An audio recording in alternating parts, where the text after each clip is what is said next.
Can you buy me and take me as your slave?" Pleaded the girl, chained like a dog. Dust swirls down a lonely frontier street. A church bell tolls.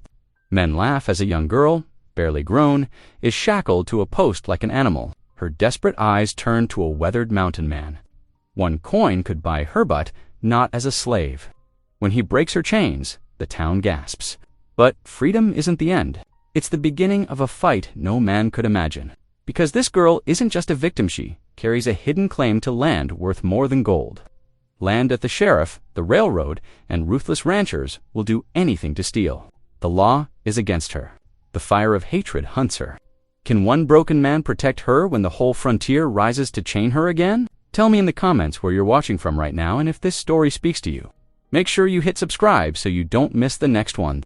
The setting sun painted Red Creek's Main Street in shades of amber and purple. Thomas felt MIA trembling beside him as they walked toward the livery stable. Her bare feet made soft padding sounds in the dirt, a stark contrast to his heavy boots. The girl kept close to his side, like a frightened fawn seeking shelter behind them, voices muttered and boots scuffed. Thomas didn't need to look back to know they were being watched. The weight of his empty coin purse reminded him of what he'd given up, but the rightness of his choice sat firm in his chest. "Keep walking," he murmured to Mia. "Don't look back." The livery stable's familiar sense of hay and horse. Leather grew stronger as they approached. Thomas's bay mare nickered softly from inside, recognizing his footsteps. The sound seemed to calm Mia somewhat. He felt her shoulders relax just a fraction. A clatter of spurs behind them made Thomas turn. Sheriff Rusk stood in the middle of the street, his badge catching the last rays of sunlight. 2 deputies flanked him, hands resting on their gun belts. "Hold up there, Holt," Rusk called out. His voice carried false friendliness, like honey masking poison. "That's quite a scene you caused back there. Might need to have a word about disturbing the peace." Thomas squared his shoulders, keeping Mia slightly behind him. No law against paying a man's asking price in fair trade. Sheriff, might be laws about other things, though. Rusk took 3 measured steps forward. "That girl there, she part Indian, ain't she? Might need to see some papers, proving she's free to travel." Mia's fingers dug into Thomas's sleeve. He could feel her whole body tensing, ready to bolt. The chain still dangled from the collar around her neck, its links catching the fading light. "She's free as any soul God put on this earth," Thomas said, his voice low but carrying clear in the evening air. "And you know that badge don't give you right to say different." A small crowd had gathered at a safe distance. Drawn by the confrontation, Thomas spotted Mia's uncle among them, red-faced and swaying slightly. The man had already spent some of Thomas's gold on whiskey. "By the look of 'em now, see here," Rusk said, taking another step closer. "I'm just trying to keep order in my town. Can't have people stirring up trouble, taking the law into their own hands." His hand rested meaningfully on his holstered pistol. Thomas felt the familiar weight of his own revolver against his hip, but he kept his hands clearly visible at his sides. "Only trouble I see is men forgetting the difference between law and right." "You suggesting I don't know my job?" Rusk's friendly mask slipped, revealing something harder underneath. "I'm suggesting you step aside and let us be on our way." Thomas's voice remained steady, though his heart hammered against his ribs. "Unless you aim to shoot an unarmed man in front of all these fine folks." The silence stretched taut as a fiddle string. Thomas could hear Mia's quick, shallow breathing behind him. In the distance, a dog barked, and somewhere a door slammed shut. Sheriff Rusk's eyes narrowed as he studied the watching townspeople, more than a few war-troubled expressions shifting uncomfortably as they watched the scene unfold. Finally, the sheriff's hand dropped from his gun. "I reckon you best be moving along then," he said, his tone making it clear this wasn't over. "But don't think about coming back to Red Creek anytime soon. Holt might not be so understanding next time." Thomas gave a slight nod, then guided Mia toward the stable entrance. He could feel the sheriff's eyes boring into his back with each step. Inside the dim building, his mare whickered again, stamping impatiently. "I'll need to hitch up the wagon," he told Mia quietly. "Can you stand steady for a few minutes?" She nodded, though her eyes kept darting to the stable entrance. The chain clinked softly as she moved. "First thing we'll do is get that collar off," Thomas promised, his voice rough with anger at what had been done to her. "Got tools in my wagon that'll make short work of it."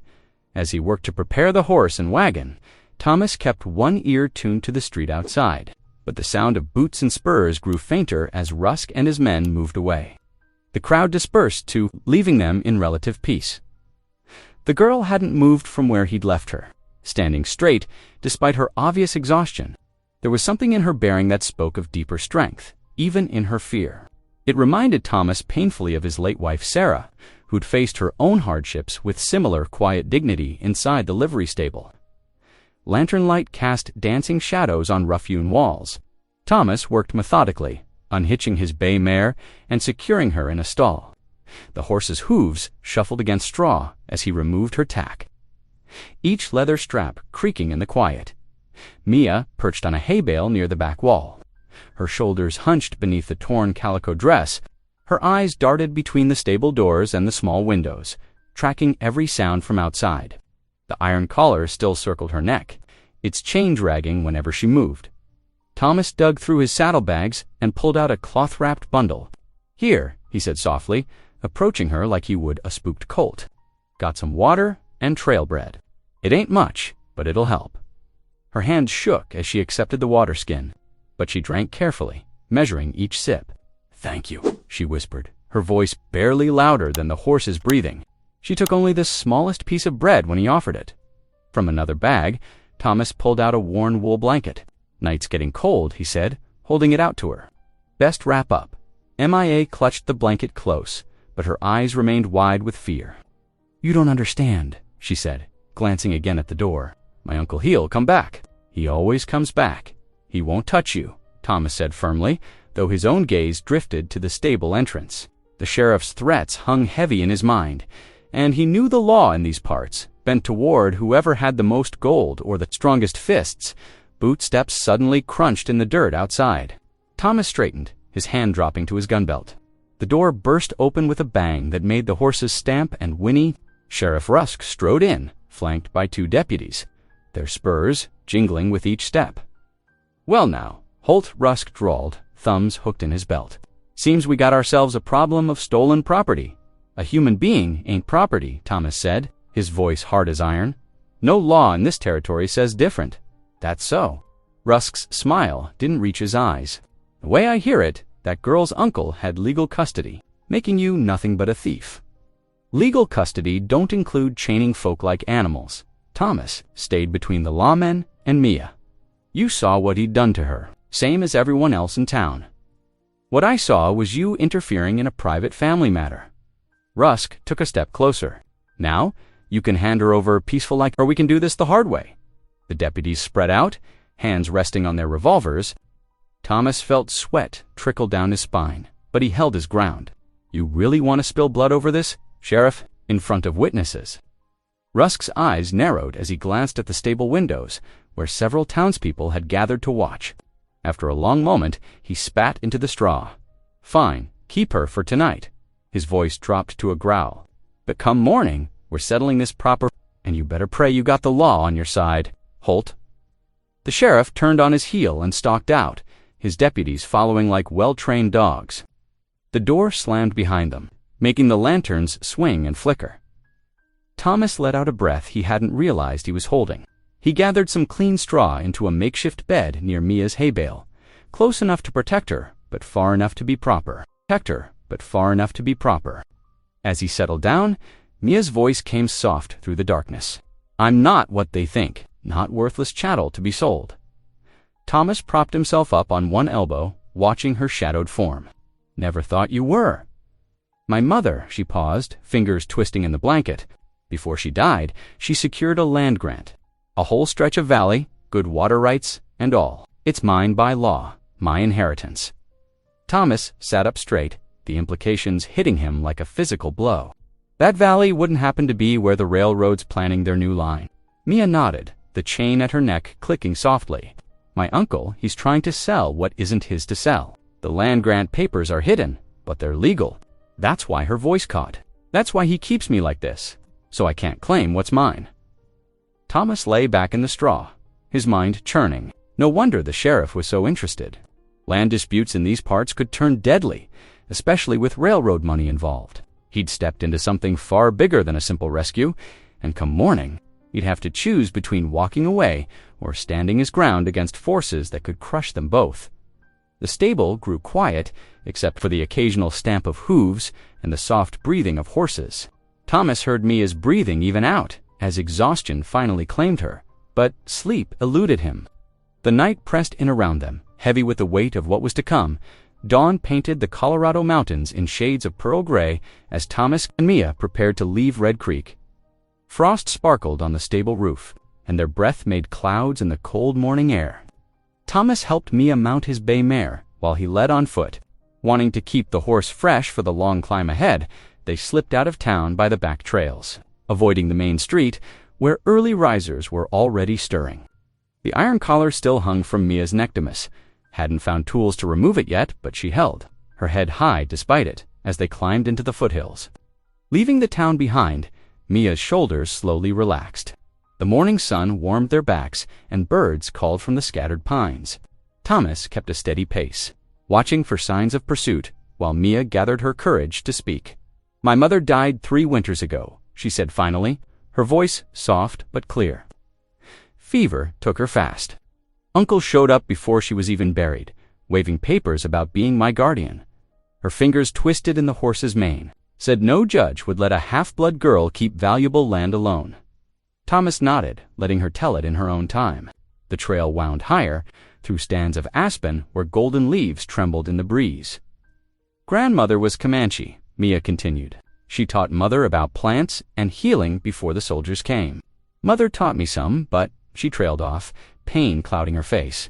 "Townfolk started calling me names after she died, said no half-blood deserved good land." Thomas thought of his own lost Sarah, taken by winter pneumonia 5 years past. The grief still sat like a stone in his chest. He walked in silence, understanding how death could leave the living defenseless against cruel hearts. Near midday, they stopped to rest by a clear creek that tumbled down from the snowfields above. While Thomas refilled their water skins, Mia wandered the bank, studying the plants that grew there. Despite her weakness from days of mistreatment, her movements were sure as she gathered leaves and stems. "Yarrow," she explained, showing him the feathery leaves, good for healing, and Harrowillow, bark for pain.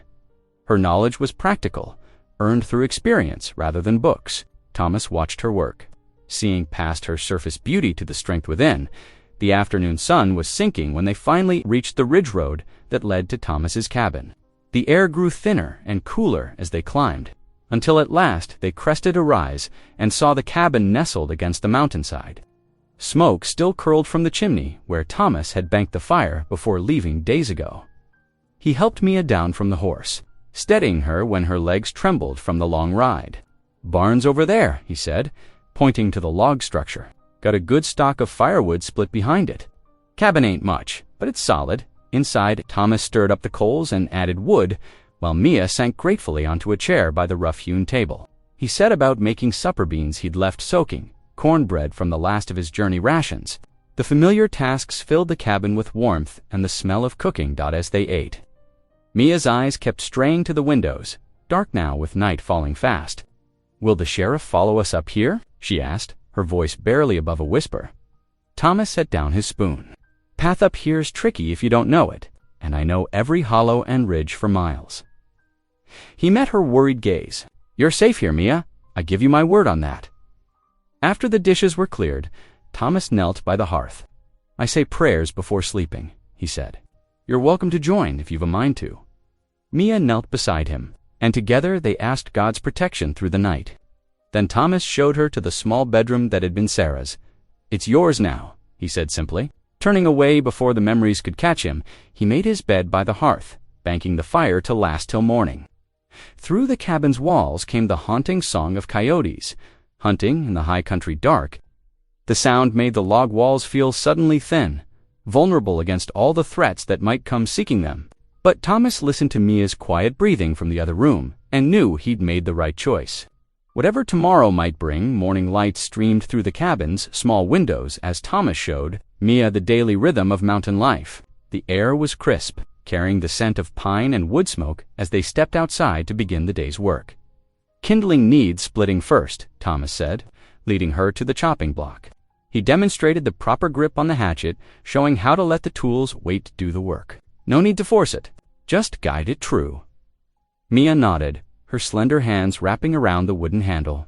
Her first swing was tentative, but the blade found its mark. Soon she had a steady rhythm going, the sharp crack of splitting wood echoing across the yard. Thomas watched, impressed by her quiet determination. "You're a natural," he said, gathering the neat pile she'd made. "Most folks swing too hard at first." A small smile touched her lips, the first he'd seen. "Mother taught me said being strong means working smart, not just hard." They moved on to the well, where Thomas showed her how to work the wooden pump. "Water's sweet here," he explained. "Comes straight from mountain springs." Mia filled the buckets without complaint, though he could see the weight challenged her. Behind the cabin, a handful of chickens scratched in their pen. Thomas handed Mia a tin of dried corn. "These ladies need feeding twice daily. They're good layers if you treat them kind." Mia scattered the feed with careful hands, speaking softly to the hens. They clustered around her feet, pecking contentedly. "Hello, little sisters," she murmured. "Thank you for your eggs." As the sun climbed toward noon, they returned inside, where Mia insisted on cooking. "Let me contribute," she said firmly. "I know how to make a proper stew." Thomas watched as she moved about his kitchen with surprising confidence. She added vegetables and meat to the pot, then reached for the herbs she'd gathered by the creek. Her hands moved surely as she crumbled dried leaves into the bubbling broth. "Grandmother taught Mother these seasonings," she explained. "Each one has its purposum for taste, some for strength." The cabin filled with rich aromas that made Thomas's mouth water when they sat down to eat. The first spoonful stopped him mid-bite. The stew was better than anything he'd tasted since Sarah passed. "This is mighty fine cooking." They both froze, eyes meeting across the table. Thomas rose slowly, checking his pistol before opening the door. Preacher Matthews stood on the porch, his black coat dusty from riding. He carried a cloth-wrapped bundle. "Brother Holt," he said, with a slight bow. "Miss Mia, I've brought some supplies, flour, salt, proper clothes for the young lady." Thomas stepped back, allowing him inside. The preacher set his bundle on the table, then cleared his throat. "I've come with an offer as well. The church has a small room used for visiting missionaries. It would be suitable for Miss Mia, proper and above reproach." Mia's hands gripped the edge of the table. "No," she said firmly. "I won't be passed around like unwanted goods." "Child," the preacher said gently, "people are already talking. A young woman living alone with an unmarried man isn't right. The church could protect your reputation." "My reputation?" Mia's voice shook with anger. "Where was the church's protection when my uncle chained me like an animal? The preacher had the grace to look ashamed. "We didn't know then. But now we can help." "I'm staying here," Mia interrupted. "Mr. Holt has shown more Christian charity than anyone else in town." Thomas stepped forward. "I appreciate your concern, preacher, but Mia's safe here. She's under my protection, proper or not." The preacher sighed, reaching for his hat. "As you wish. But be warned, tongues are wagging in Red Creek. Scandal travels fast in small towns." He paused at the door. "God be with you both." After he left, silence filled the cabin. The stew grew cold on the table as shadows lengthened across the floor. Finally, Thomas spoke, his voice rough with memory. "Been 5 years since I buried Sarah, my wife. Pneumonia took her quick middle of winter. Never thought to have another soul in this cabin after that." He stared into the dying fire. "Never wanted company, truth be told." Mia listened quietly, respect in her dark eyes. "Thank you," she said simply, "for sharing that with me." Neither noticed the shadow that moved among the trees beyond the cabin's lamplight. The sheriff's scout crouched in the gathering dusk, watching the warm glow of the windows, counting steps, and noting approaches. He would have much to report when he returned to town. 2 days passed like a gentle stream, the mountain air clearing their minds of town troubles, but supplies ran low, and Thomas knew they couldn't hide forever. The morning sun cast long shadows as they hitched the wagon for the journey to Red Creek. "We'll be quick about it," Thomas assured Mia, helping her onto the wooden seat. She nodded, pulling her shawl tight against the morning chill. Her face was set with determination, though her hands twisted nervously in her lap. The wagon wheels creaked along the dusty road into town. Red Creek looked different, in full daylight, less threatening, but no less watchful. Thomas tied the horses outside the general store, then offered Mia his arm. "Head high now," he murmured. "You've nothing to be ashamed of." Inside the store, the floorboards groaned beneath their feet. Whispers followed them down the aisles like autumn leaves skittering in the wind. Thomas could feel eyes on them as Mia selected flour, coffee, and other necessities. The storekeeper's wife pursed her lips, watching Mia handle the fabric bolts. "Good morning, friends," a smooth voice cut through the whispers. A well-dressed man approached, his suit dusty but fine, his smile practiced and cold. Edward Grant, Railroad Land Office. He extended a manicured hand that neither Thomas nor Mia took. "I couldn't help overhearing talk about your situation." Grant reached into his leather satchel. "Perhaps I can clear up this unfortunate confusion about land claims." Papers rustled as he withdrew several official-looking documents, their federal seals glinting in the store's lamplight. "These deeds show clear as doth a valley, and the question was granted to the railroad by federal charter." His polished boots clicked on the wooden floor as he stepped closer. "Any other claims are, shall we say, irrelevant." Mia's face paled, but her voice stayed steady. "That valley was granted to my mother. I have papers." "Papers?" Grant's laugh was sharp as a knife. "My dear girl, surely you understand. Your heritage makes any such claim questionable at best." His eyes flicked dismissively over her dark hair and sun-darkened skin. "The courts have quite clear views on such matters." Thomas felt his hands curl into fists. The urge to plant one square in Grant's smirking face burned hot in his chest. But violence wouldn't help Mia's cause. Instead, he placed a gentle hand on her shoulder. "We're finished here," he said quietly. "Good day, Mr. Grant." They paid for their supplies in silence, Grant's chuckle following them out the door. The wagon ride home stretched long under heavy clouds. Finally, on a lonely stretch of road, Mia's composure cracked. "He's right," she whispered, tears falling freely. "Who would believe me?"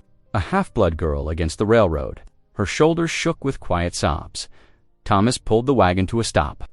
"Now you listen here," he said firmly. "Truth is truth, no matter who speaks it. We'll find proof of your claim. Your mother's papers, witnesses, whatever it takes." He offered her his handkerchief. "The Lord didn't lead me to help you just to give up at the first hurdle." Mia dabbed at her eyes, managing a weak smile. "Thank you," she whispered, "for believing me." The sun was setting when they reached the cabin, painting the mountains in fierce oranges and purples. Thomas had just finished unloading supplies when movement caught his eye. A figure emerged from the forest shadows, a woman on horseback, her silver hair gleaming in the fading light. Mia gasped. "Grandmother?" The elderly woman dismounted with surprising grace, her bearing regal despite her simple dress. Her face was weathered like ancient leather, eyes bright with wisdom. "Tots," she said softly, opening her arms. Mia ran to her, crying Nahali. They embraced as Thomas watched, understanding dawning in his heart. This was Mia's Comanche grandmother. Arrived like an answer to unspoken prayers, Nahali spoke first in Comanche. Gentle words that made Mia smile through her tears, then switched to clear English. "My heart's daughter, I have searched for you since hearing of your mother's passing." She cupped Mia's face in worn hands. "You carry our blood proudly, as she did." "Grandmother, they say I have no right to the valley," Mia explained hurriedly. "The railroad piece," Nahali interrupted. "I remember the day the grant was made. I stood witness as the papers were signed. Your mother's name, clear as mountain water." Her eyes met Thomas's. "The land was given in recognition of services to both peoples during the fever time. When your mother's healing knowledge saved many lives," Thomas stepped forward, bowing slightly. "You're welcome here, ma'am. Please, come inside where it's warm." Nahali nodded approvingly. "You have chosen good shelter, Tots." "This man has honest eyes." She took Mia's arm, and together they walked toward the cabin's welcoming light. Thomas followed, marveling at how the Lord worked in mysterious ways. Just when hope seemed dimmest, here was the very witness they needed. Arriving like a star in the gathering dusk, morning light spilled through the cabin windows, finding Nahali, already awake, tending the hearth fire with practiced hands. Thomas offered her coffee, which she accepted with a graceful nod. Mia joined them, and over a breakfast of cornbread and dried berries, Nahali began to speak. "The valley has been sacred to our people since before white men came," she said, her voice rich with memory. "When the fever swept through both settlements, your mother walked between worlds. Healing with knowledge from both peoples, she reached into her deerskin pouch and withdrew a carefully folded paper, yellowed with age but still legible. Thomas leaned forward as she smoothed it on the table. The territorial seal was clear, the flowing script spelling out the grant of land to Mia's mother in recognition of her service. Mia traced her mother's name with trembling fingers. The railroad men, the cattle barons, they see only gold in the earth, Nahali warned, her dark eyes sharp. They will not stop until they take what they want. She folded the paper carefully. This copy alone will not be enough. Thomas set his coffee cup down with purpose. Then we'll ride to Santa Fe, he declared. File the claim proper at the territorial office, make it ironclad legal. Mia's eyes widened. Santa Fe. But that's so far. 4 days hard riding, Thomas nodded. But it needs doing, and soon. They spent the morning preparing. Thomas checked every strap on the saddles, while Mia packed provisions: dried meat, beans, coffee, and cornmeal. Nahali contributed packets of dried herbs and a small medicine pouch for the journey. The sun was high when they set out, their horses' hooves kicking up dust on the mountain trail. Thomas led the way, choosing paths that would keep them from the main roads where possible. The going was tough, steep, rocky passes that required careful navigation, creeks swollen with spring melt that forced long detours. Each evening, they made camp in sheltered spots. Thomas showed Mia how to handle his spare revolver, guiding her hands on the grip, teaching her to sight along the barrel. Steady now, he'd say. Breathe slow and squeeze. Don't pull. In return, Mia brewed special teas from her grandmother's herbs, easing the ache in Thomas's joints after long hours in the saddle. They shared quiet conversations by the fire, speaking of their hopes, their losses, their faith. Thomas found himself smiling more than he had in years. On the 4th day, the spires of Santa Fe's churches rose before them. The city bustled with activity traders, soldiers, townspeople of all kinds, filling the dusty streets. Thomas helped Mia navigate through the crowd to the territorial office, a stern adobe building with heavy wooden doors inside. The clerk peered at them over wire-rimmed spectacles, his eyes lingering disapprovingly on Mia's obvious native features. But when Thomas spread out their documents, the man's professional training took over. He examined each paper carefully, comparing dates and seals. Everything appears to be in order, he finally admitted, reaching for his official stamp. The sound of it hitting the paper was like thunder in the quiet office. The claim is properly filed and recorded. He handed Mia a receipt with the territorial seal. Keep this safe, Miss. With the territorial seal. Keep this safe, Miss. Mia clutched the paper to her chest, tears of joy bright in her eyes. Thomas felt his own throat tighten with emotion. They had done it. Her right to the land was now officially recognized that evening. They found rooms at a modest inn on the edge of town. The proprietor's wife, a kind-faced Mexican woman, served them a hearty stew of beef and chilies. They sat at a rough wooden table near the window, savoring both the meal and their victory. "I never thought this day would come," Mia said softly, looking at the precious claim receipt. "Thank you both for believing in me." "The Lord guides our paths," Thomas replied, "even when we don't see where they're leading." Nahali nodded approvingly. "You have shown great courage, Tots. Your mother would be proud." Outside the window, the streets of Santa Fe grew quiet as night fell. Stars began to appear in the darkening sky, bright pinpoints of hope in the vast desert night. Inside the warm inn, the 3 companions shared a moment of peaceful triumph. Unaware of the 2 riders who marked their window before melting into the gathering darkness, dawn painted the eastern sky in gentle strokes of pink and gold as Thomas, Mia, and Nahali prepared to leave Santa Fe. The morning air held a crisp bite. Carrying the scent of sage and pinyon pine, Thomas checked their provisions one final time, while Mia secured the precious land deed in her leather satchel. "The spirits are with us," Nahali observed, her weathered face tilted toward the rising sun. She mounted her horse with surprising grace for her years. Their spirits soared as high as the morning birds as they rode northward. The victory at the territorial office had given them fresh hope, and even Thomas found himself humming old hymns as their horses picked their way along the trail. Mia's smile came easier now, brightening her face in a way that made Thomas's heart lift by the second evening. They made camp beside a clear-running creek. Cottonwood trees whispered overhead as Thomas cleaned the rabbit he'd shot earlier. Mia prepared it for roasting, seasoning the meat with wild herbs she'd gathered along the way.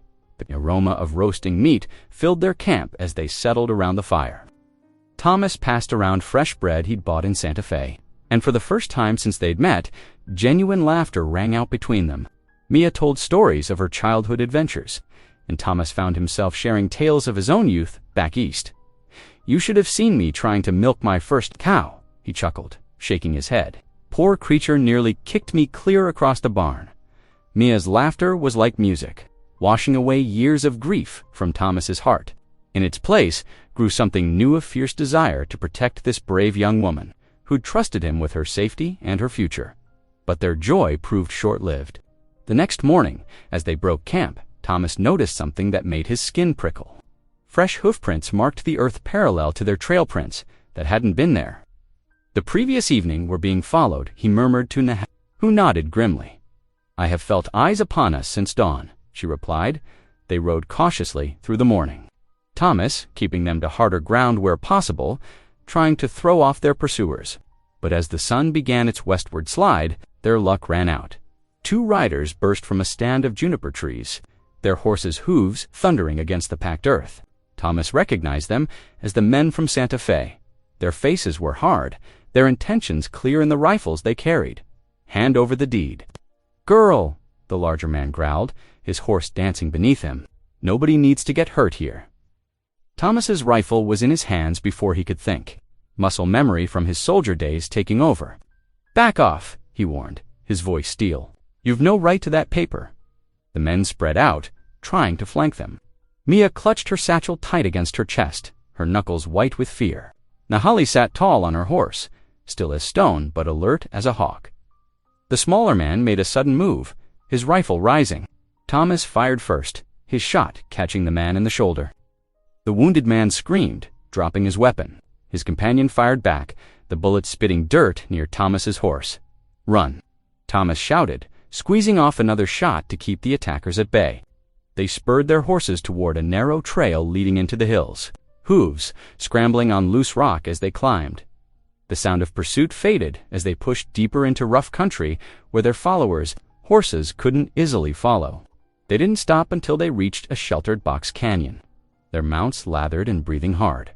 That night, they made camp in silence, keeping the fire low. Every snapping twig made them start. Every shadow seemed to hold threat.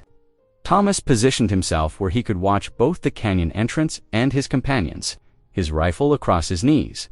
The moon rose, casting silver light across their small camp. Thomas felt the weight of responsibility heavy on his shoulders.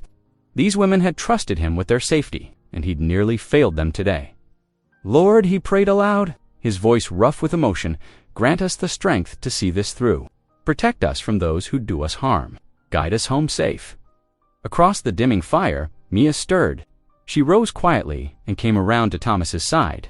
Without a word, she reached out and took his hand, squeezing it gently. Her touch was warm, steadying, full of trust despite the day's terror. They sat together in the darkness, watching the embers glow, drawing strength from each other's presence. Nahali's soft prayers in Comanche mingled with the night wind, carrying their hopes to the stars above. 2 days of hard riding brought them within sight of home. The afternoon sun hung low as Thomas led them up the familiar ridge trail, his muscles aching from days in the saddle. Mia rode beside him, her face brightening as they neared the crest. Even Nahali seemed to sit straighter, knowing rest waited ahead. But as they topped the ridge, Thomas's heart stopped.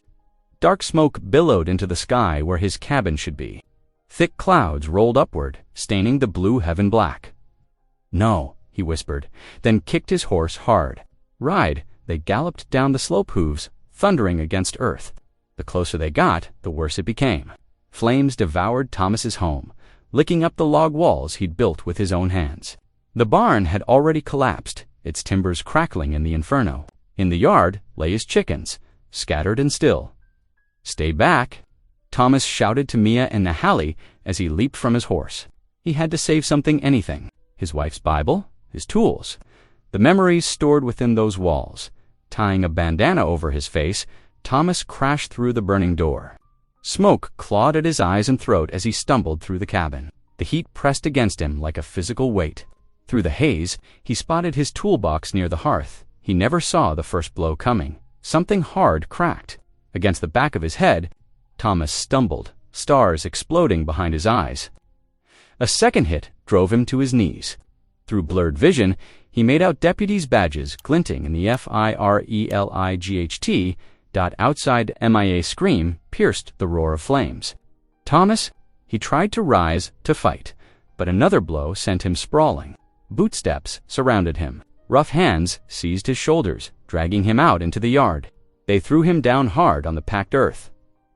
Through swimming vision, Thomas watched helplessly as more men emerged from hiding. They grabbed Mia, her feet kicking up dust as they hauled her toward a waiting wagon. "Let her go." Thomas tried to shout, but blood filled his mouth. He could barely lift his head. Nahali rushed forward, her usual calm replaced by fury. "Take your hands off my granddaughter." She clawed at the men holding Mia, but they shoved the elder woman aside. She fell hard, her cry of pain cutting Thomas deeper than his own wounds. Mia fought like a wildcat, scratching and twisting against her captors. "Thomas, grandmother." Her voice broke with terror as they forced her into the wagon's bed. One man bound her hands, while another held a gun on her. The sheriff's posse moved with cruel efficiency. They set fire to Thomas's remaining outbuildings, the smokehouse, the tool shed, the root cellar. Their laughter mixed with the crack and roar of flames eating away his life's work. "That'll teach you to meddle where you don't belong," one deputy spat, kicking Thomas in the ribs. He curled around the pane, darkness swimming at the edges of his vision. The wagon carrying Mia rattled away down the road, her cries growing fainter. Through swelling eyes, Thomas watched Nahali struggle to her feet, her dignity intact despite the dirt on her dress. She limped toward him, but everything was going dark. The last thing Thomas heard was more laughter as the posse mounted up and rode away, leaving him bleeding in the dirt. The heat of his burning home pressed against his face as consciousness slipped away. Night crept across the mountain, stars appearing one by one above the devastation. The fires burned lower, reduced to sullen red coals that pulsed like dying hearts in the darkness. Smoke hung thick in the cooling air. Carrying the bitter scent of ash and endings, Thomas lay motionless where they'd left him, blood darkening the earth beneath his head. His home, his protection of Mia, his promise to keep her safe all, had crumbled like the charred timbers of his cabin. In the darkness, only the sound of crackling embers broke the terrible silence of defeat. The ruin was complete. Everything Thomas had built over years of lonely work lay in ashes around him. But worse than any material loss was the knowledge that he'd failed Mia. They'd taken her. Coyotes called in the distance, perhaps drawn by the smell of smoke and death. The cold mountain air stirred the ashes, carrying sparks upward like fallen stars. Thomas remained unconscious, oblivious to the destruction surrounding him. While somewhere in the darkness, a wagon carried MIA back to those who would steal her birthright. Cold dew and wood smoke filled Thomas's lungs as consciousness crept back. Dawn painted the sky in pale streaks above him, though his swollen eyes could barely focus. Every breath sent daggers through his ribs. He lay in the ashes of his life, tasting blood and defeat. Moving felt like dying, but Thomas forced himself to roll onto his side.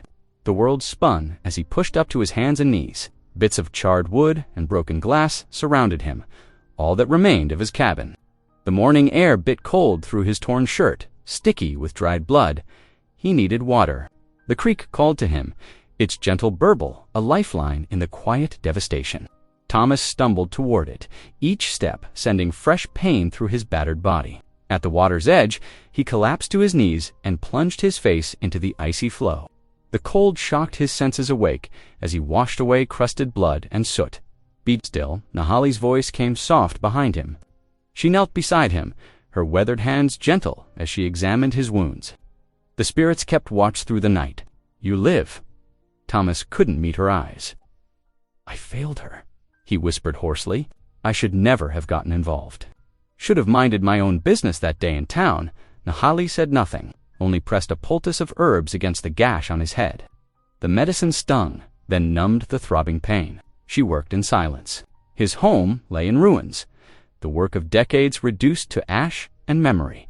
Worse, Mia was gone, dragged away while he lay helpless, the weight of it all pressed down like a mountain of stone. "I was a fool," he muttered, staring at his reflection in the creek. "Thought I could stand against the whole town." Against the law itself, his voice cracked. Who am I to think I could protect anyone? The morning wore on, grief hanging heavy as the smoke that still rose from the ruins. Thomas sat in the ashes, head in his hands, while Nahali gathered what little survived the flames. When Sunday dawned, he found himself stumbling toward the small white church in Red Creek, drawn by some need he couldn't name. The bell tolled as he pushed open the wooden doors. Townsfolk turned to stare, whispering at his bruised face and bandaged head. Thomas sank into the back pew, body aching. The familiar scent of pine floors and lamp oil wrapped around him like an old blanket. The preacher stood at his wooden pulpit, his Bible open before him. His voice filled the small space as he read from the book of Hosea. Speaking of God's redemption of those the world had cast aside, I will heal their waywardness and love them freely. The preacher read, his words cutting straight to Thomas's heart. For my anger has turned away from them. I will be like the dew to Israel. He will blossom like the lily. Something broke inside Thomas. Tears came without warning, streaming down his bruised face. He slid from the pew to his knees, shoulders shaking with silent sobs. The message pierced his despair like sunrise through storm clouds, speaking not of vengeance, but of love's power to redeem what seemed lost. Lord, he whispered, give me strength, not for revenge, but for justice. Not with hatred, but with faith. As the congregation filed out after service, Thomas stood carefully, his resolve hardening like steel in a forge.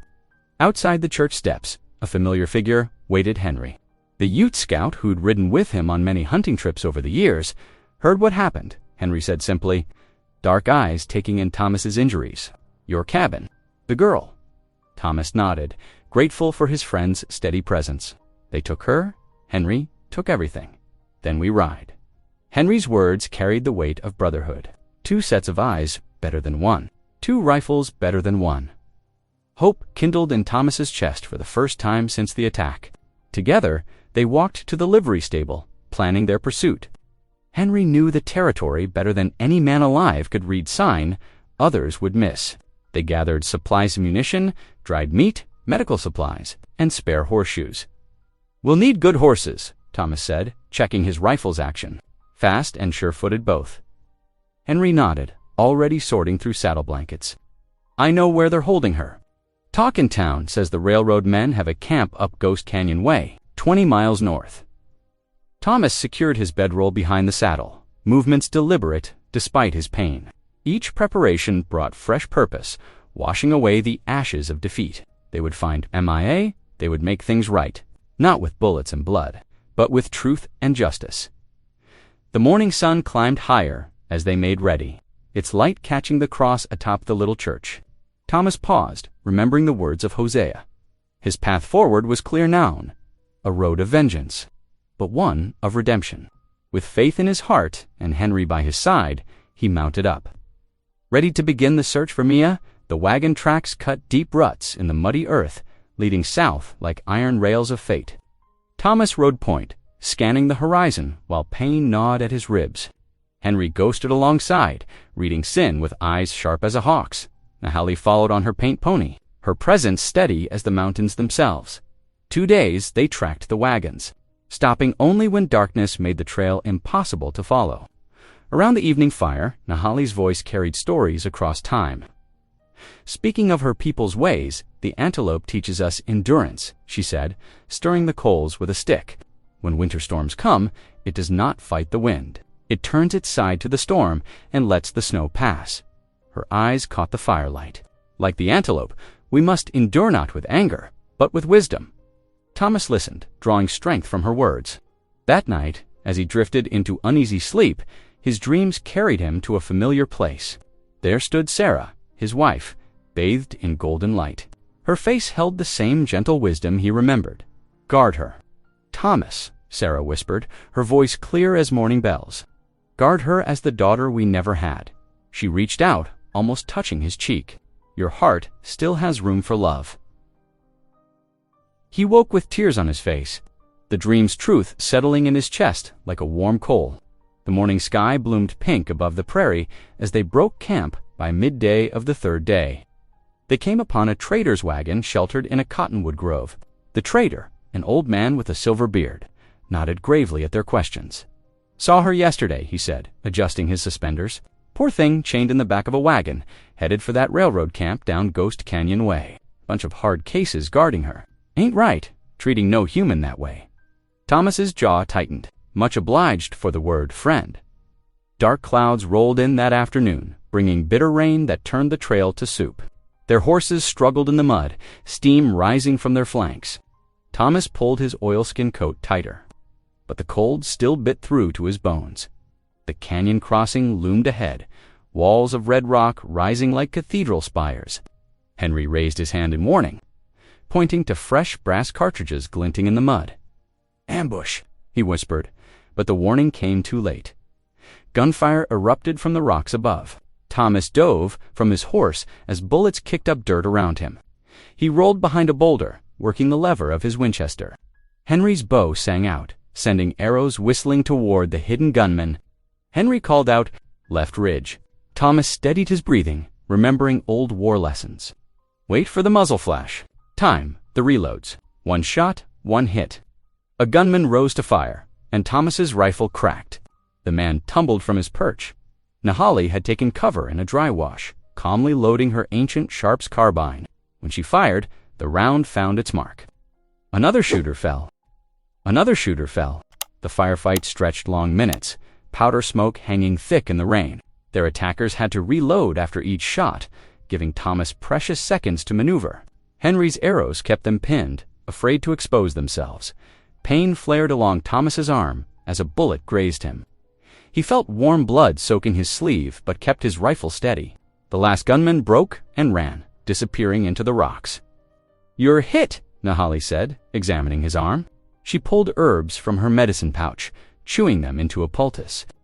The bitter paste stung as she packed it into the wound, binding it with strips torn from her shawl. "We can't stop long," Thomas said, grimacing as she tied off the bandage. "Need to push on before dark." They mounted up, leaving the dead where they fell.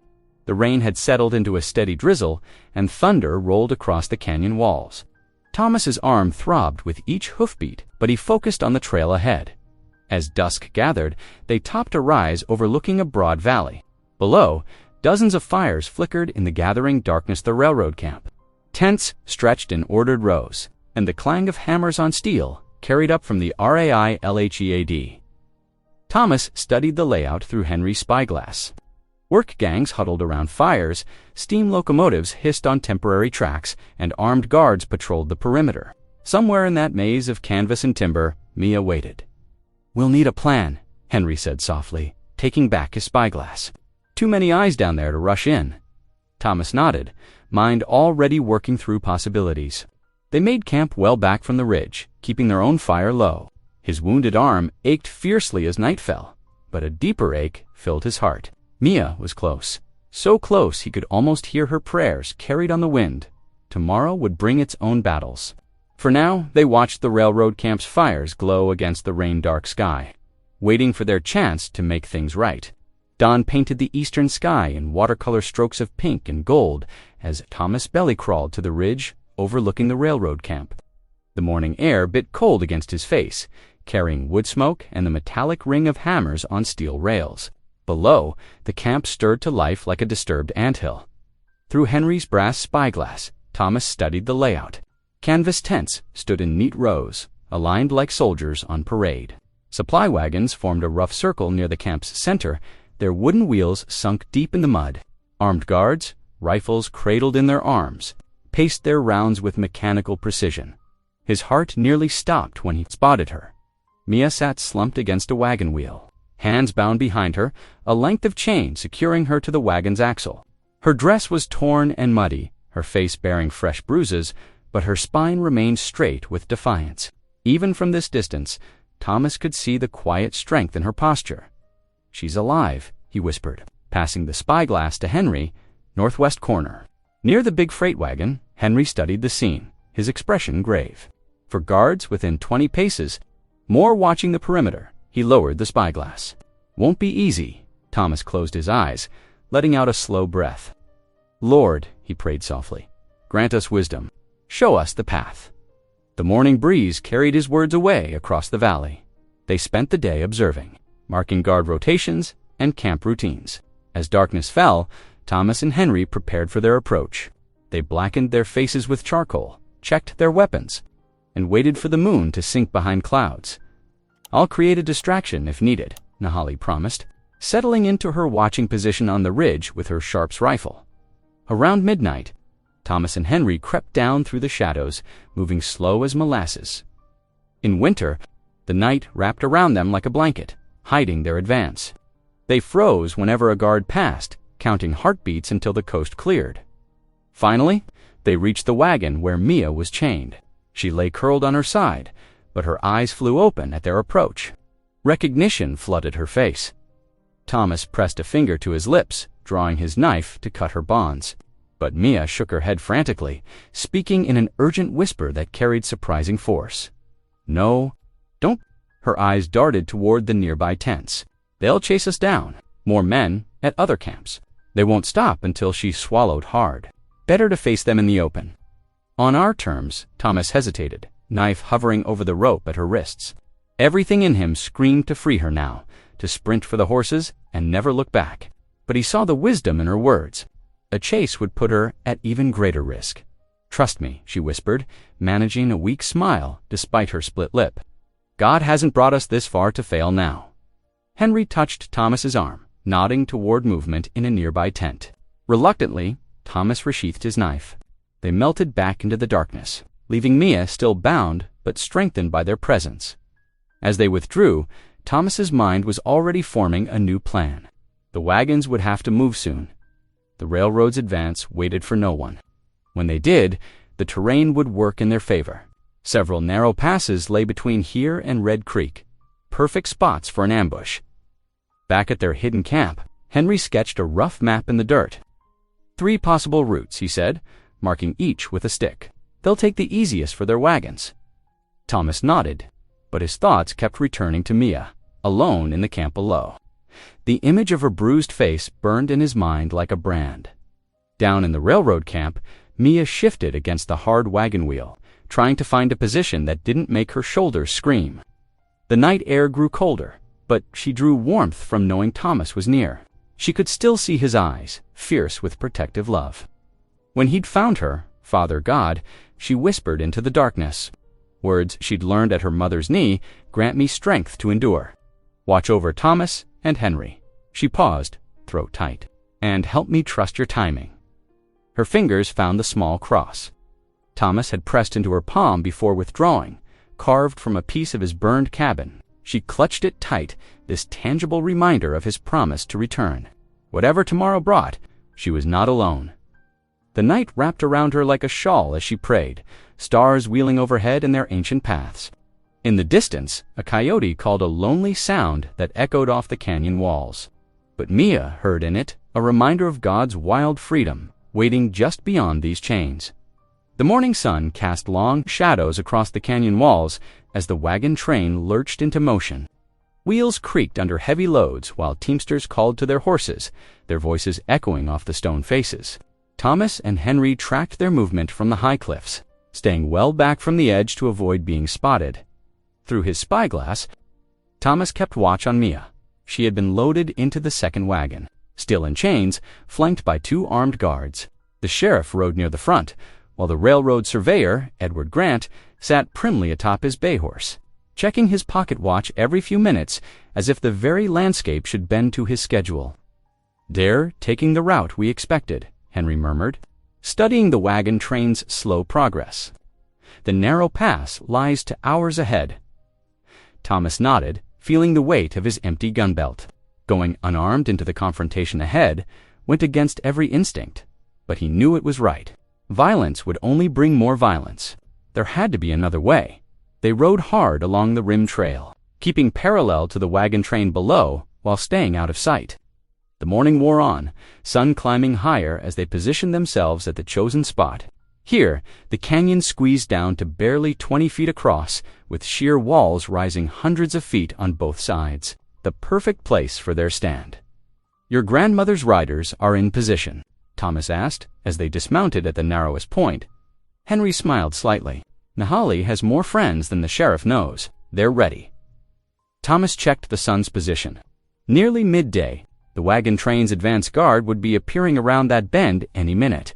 He took a deep breath, touching the small wooden cross in his pocket, the twin to the one he'd given Mia. Remember, he told Henry, no matter what happens to me, get her to safety. Henry clasped his arm. Creator, watch over you, my friend. The first riders appeared at the canyon's bend.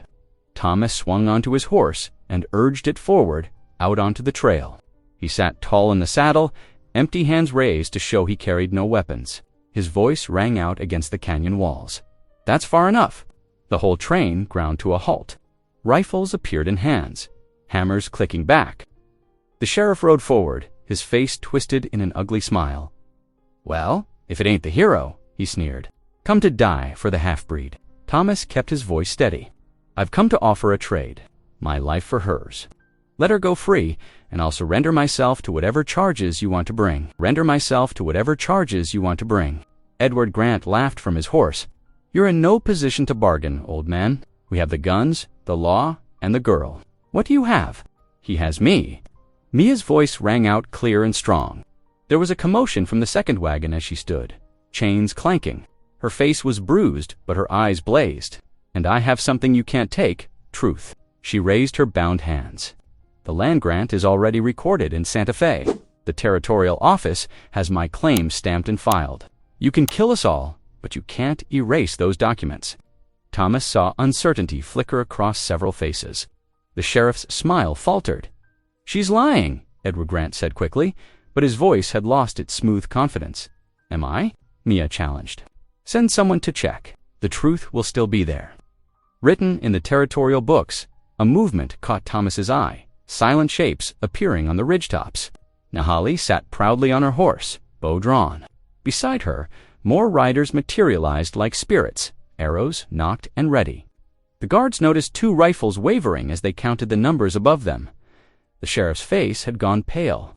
His gun hand trembled slightly as he realized how completely they were trapped in the narrow pass.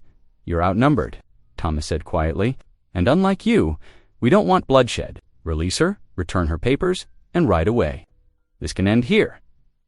Edward Grant started to protest, but the sheriff cut him off with a sharp gesture. The railroad man might have money and schemes, but he wasn't the one staring down a dozen drawn bows. Lower your weapons, the sheriff ordered his men, his voice bitter with defeat. Thomas maintained his calm posture, but inside his heart soared as he watched one of the guards unlock Mia's chains. She stood straight and proud as the irons fell away. Every inch her grandmother's heir.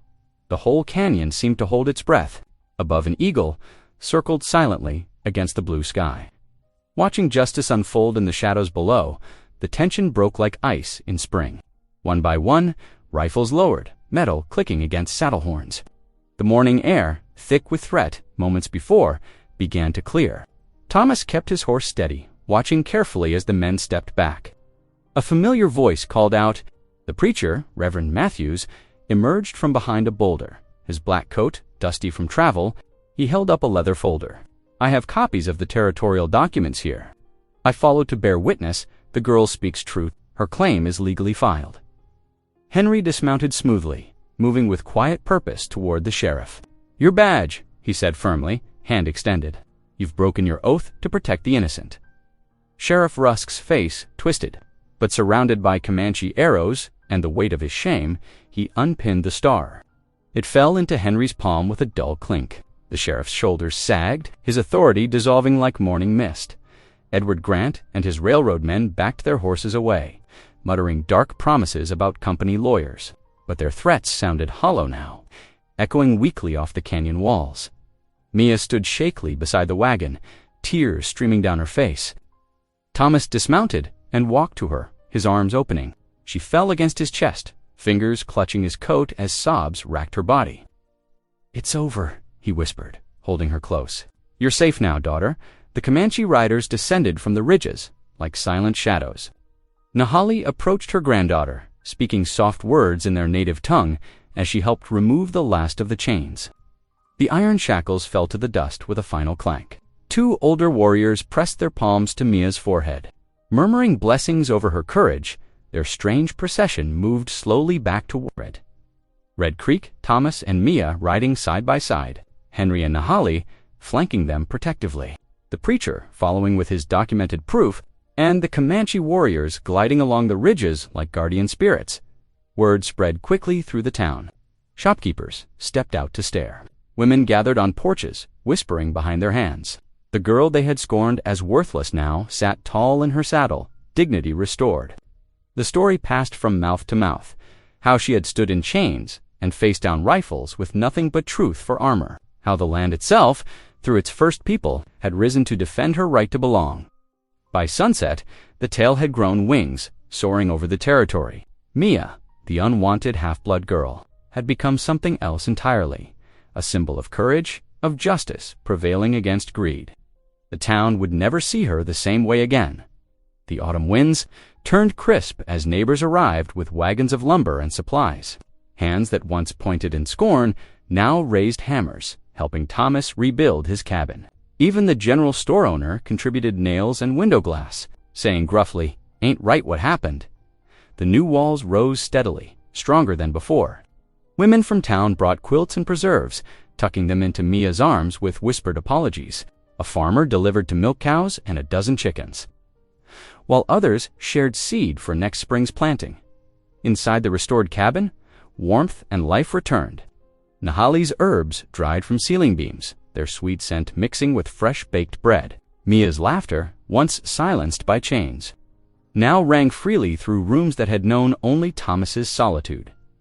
One evening, over steaming bowls of stew, Thomas looked across the table at Mia. "Remember that day you asked me to buy you as a slave?" His voice was gentle. "But God bought us both for freedom." Tears welled in Mia's eyes as she reached for his weathered hand. The preacher came the next Sunday, blessing their unusual household with prayers of thanksgiving. As snow began to fall that evening, the three of them gathered by the crackling fire. Thomas watched the flames dance, feeling not the familiar ache of grief, but something new joy. God had restored what loss had taken, giving him back the precious gift of family. Mia sat contentedly between him and Nahali, no longer bound by iron but held secure in love's embrace. If you believe stories can heal, lift, and connect us, this channel is for you. Thanks for being here. Hit subscribe, and I'll meet you again tomorrow with something real.